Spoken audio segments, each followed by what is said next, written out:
After 4 days, the search ended and the missing sailors were officially declared dead. However, a week later, one of them, barely alive, turned up on a deserted shore in northern Colombia, having drifted for 10 days on a raft without water or food. His name was Luis Alejandro Velasco. My book is a journalistic record of his story, and I publish it in the same form in which it appeared a month after the disaster in the pages of the Espectador newspaper, published in Bogota. While trying to recreate step-by-step the misadventures of Luis Alejandro, he and I did not think or guess that our tedious research would entail a chain of new adventures that would seriously agitate society and for which he would pay with fame and career. And I would almost pay with my life. Colombia was then under the heel of a military dictator, very colorful character, General Gustavo Rojas Medina. He became famous mainly for 2 exploits: shooting of students in the center of the capital, when soldiers dispersed a peaceful demonstration with bullets, and the murder of fans of a Sunday bullfight. How many of them fell at the hands of secret police agents will apparently remain a mystery, shrouded in darkness. And they were killed because they booed the dictator's daughter in the square during a bullfight. Censorship was rampant, and opposition. Newspapers racked their brains every day, coming up with entertaining but non-political topics that could interest readers. At the Espectador newspaper, this venerable task of baking one-day scoops was entrusted to director Guillermo O'Connor, editor-in-chief Jose Salga, and me, a staff writer. None of us are over 30 yet. When Luis Alejandro Velasco personally came to us to find out how much we would pay him for the story, we greeted him coolly, and for good reason. The sensation was not the first freshness. He was kept for several months in a hospital for sailors, where except for a reporter from an opposition newspaper who sneaked in under the guise of a doctor, only representatives of the royal press were allowed in. The story has been told many times in hearts, procrastinated and distorted. And it seems that readers have become tired of the hero who was hired to advertise watches because his own worked flawlessly even in a storm, or to praise shoes because his boots turned out to be so durable that, having decided to dine on them, he could not tear a single piece from them. Luis Alejandro received the order, made patriotic speeches on the radio, was shown on television for the edification of the younger generation, and was driven across almost the entire country amid fanfare, showers of flowers, to sign autographs and receive kisses from beauty queens. He made a decent amount of money from all this, and if, after we tried so many times in vain to meet him, he himself, without an invitation, came to us, it means that his stories were exhausted and he was ready to tell anything for money. In addition, the government clearly gave him clear instructions on what to talk about and what to keep quiet about. We kicked him. But then, as if on a whim, Guillermo O'Connor caught up with Luis Alejandro on the stairs, accepted his offer and escorted him to me. And it turned out to be a kind of time bomb. The first surprise for me was that this strong 20-year-old guy, looking more like a trumpeter than a national hero, had an excellent gift for storytelling, the ability to summarize facts, an amazing memory, and a kind of common people's sense of self-esteem that did not allow him to boast of his heroism. In 26-hour sessions, during which I scribbled notes and asked tricky questions, trying to catch him in contradictions, we managed to piece together a concise and truthful account of Luis Alejandro's 10 days at sea. It turned out to be so complete and exciting that I had only one literary task: to make readers believe in it. Therefore, but not only for this reason, but also for the sake of fairness, we decided to write a story in the first person and put the signature of Luis Alejandro under it. So today I actually speak for the first time as the author of this text. Luis Alejandro gave me a second, a much greater, surprise on the 4th day of our work, when I asked him to describe the thunderstorm that caused the disaster. He smiled and answered, understanding the cost of such a confession. But there was no thunderstorm. Indeed, the Meteorological Service confirmed that February was quite normal, calm and serene in the Caribbean.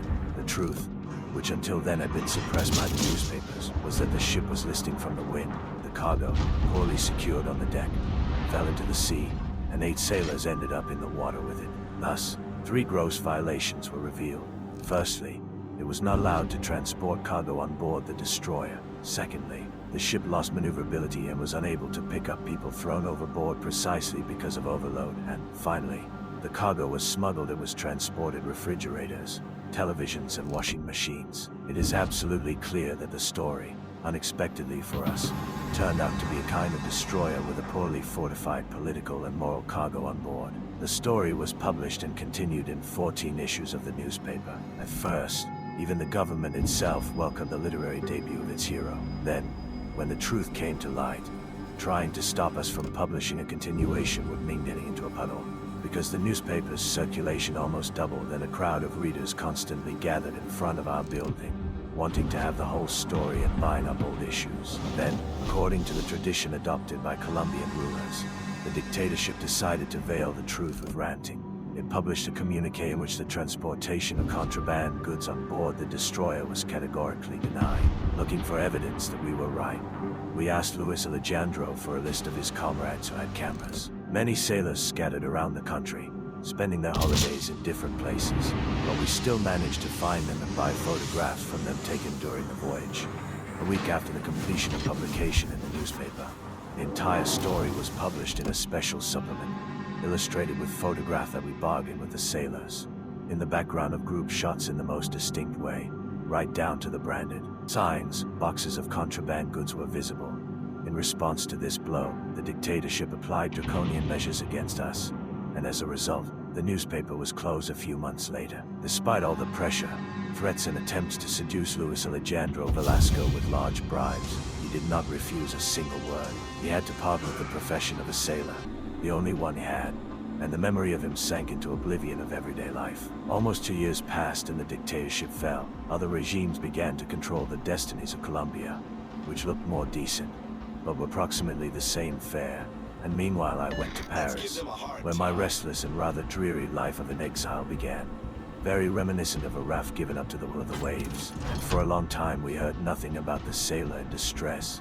But a few months ago, some journalist accidentally discovered him among the clerks of a bus company. I saw his photograph.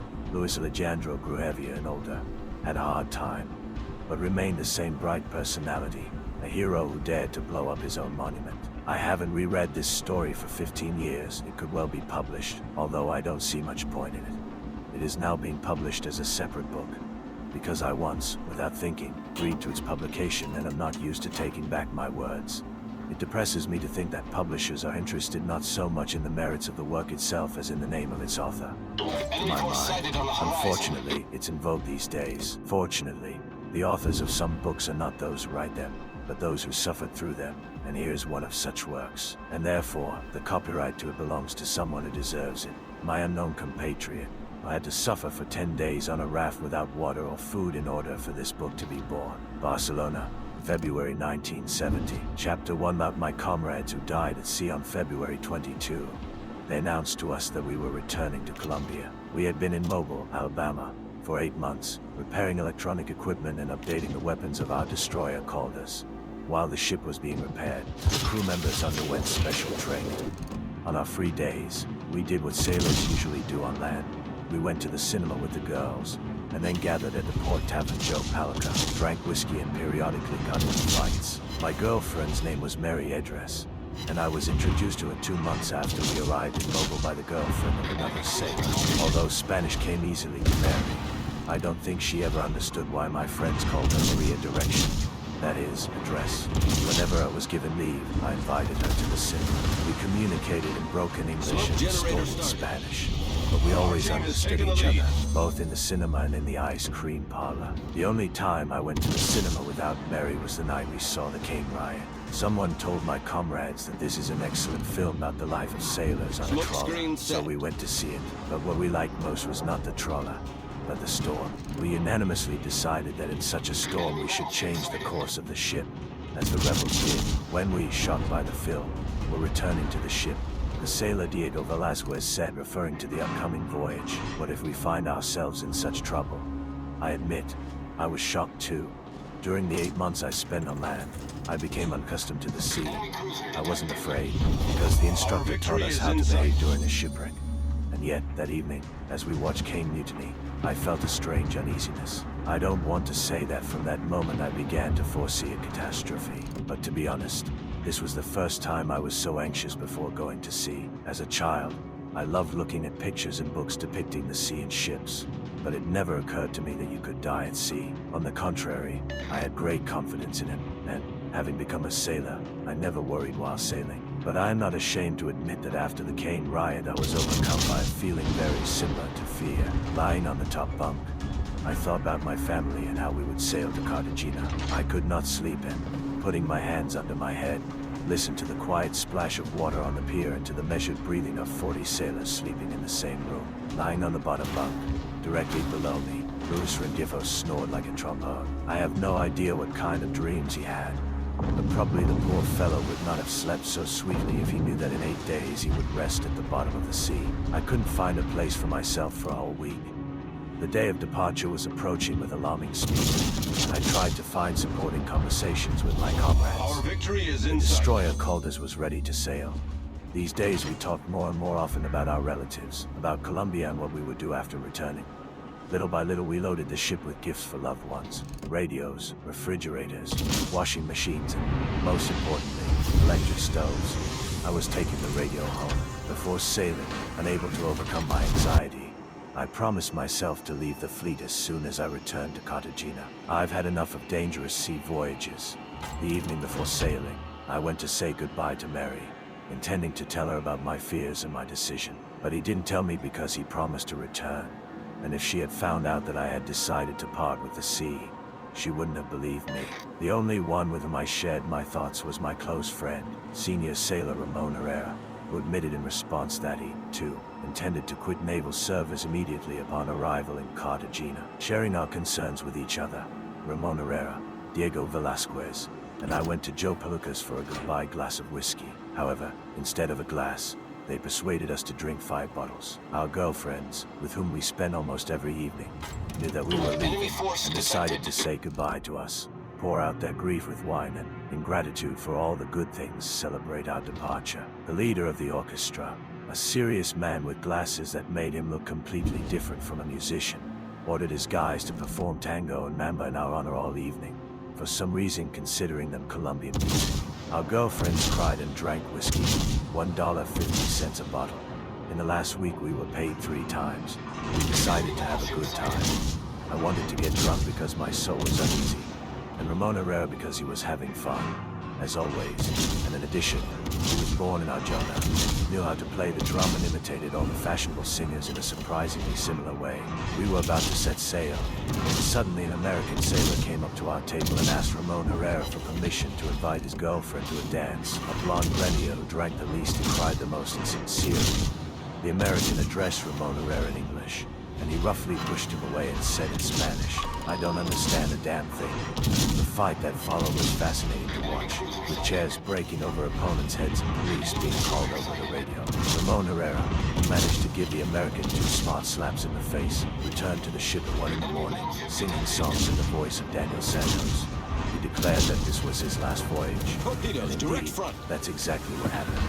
3 o'clock in the morning on February Torpedoes, 24, direct front. the destroyer left Mobile and headed for Cartagena. We were all glad to return home. Everyone was Torpedoes, bringing direct front. gifts. Petty Officer Miguel Ortega seemed the most cheerful. In my opinion, there was no more reasonable sailor than Miguel Ortega in the whole wide world. During the 8 months he spent in Mobile, he didn't spend a dollar. Miguel spent all the money he received on gifts for his wife, who was waiting for him in Cartagena. At night, when we sailed, he stood on the deck and talked about his wife and children, which, however, was quite natural, since he did not talk about anything else at all. Enemy Miguel brought submarine home a sunk. refrigerator, an automatic washing machine, and in addition a radio and an electric stove. 12 hours later, Petty Officer Miguel Ortega was destined to lie on his bunk, suffering from seasickness, and after 72 to rest at the bottom of the sea. Guess of death when the ship weighs anchor. The order is given, everyone in place, and everyone remains in their place until the ship leaves the port. I stood silently where I was supposed to, near the torpedo tubes, and looked at the lights of Mobile fading in the fog. But he was not thinking about Mary, but about the sea. I knew that tomorrow we would be in the Gulf of Mexico and that it was dangerous to swim there at this time of year. I did not see Lieutenant Commander J. Martinez Diego, who was the only officer killed in the disaster, until dawn. He was a tall, strong, silent man whom I generally saw only a few times. I knew that he was from Holima and a very nice man, but that morning I caught the eye of the first non-commissioned officer, the second boatswain Amador Caraballo, tall, stately. He walked past me, looked at the last lights of Mobile and went to his place. I didn't seem to meet him again on the ship. None of the crew members of the Caldas expressed their joy at the return more vigorously than the chief mechanic.